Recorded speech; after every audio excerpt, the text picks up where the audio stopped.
50-ൽ 42 mark വാങ്ങിയിട്ട് വന്ന 3-ാം ക്ലാസ്സിലെ കുട്ടീനോട് ഉമ്മ എന്താ പറയേണ്ടത്? 42 ബാക്കി 8 കൂടി കിട്ടിയ എന്റെ ഫാത്തിക്കുട്ടി, അങ്ങനെ പറയണ്ട്.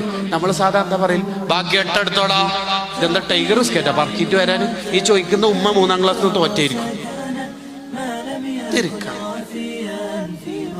നമ്മൾ ഓവർ പഠിപ്പിക്കണം എന്ന് വിചാരിച്ച കുട്ടികളൊന്നും പഠിക്കുകയും ചെയ്യില്ല. UKG പഠിക്കുന്ന കുട്ടീനെ കൈ പിടിച്ചിട്ട് മഹലറത്തുൽ മദീനക്കാറ്റ് പോകുമ്പോ കുട്ടി പറഞ്ഞു, ഉപ്പ മൂൺ എന്നാണ്, മൂൺ ചന്ദ്രൻ. അപ്പൊ ഉപ്പാന്റെ ചോദ്യം, എന്താ സ്പെല്ലിങ്? എന്താ സ്പെല്ലിങ്? ഓൻ ഖിയാമത്ത് വരെ ഇംഗ്ലീഷ് അറിയൂല, എന്താ സ്പെല്ലിങ് പോയിക്കോന്ന് പേടിച്ചിട്ട്.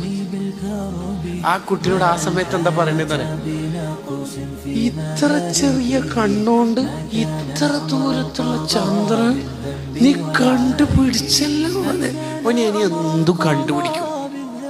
He will be scientist.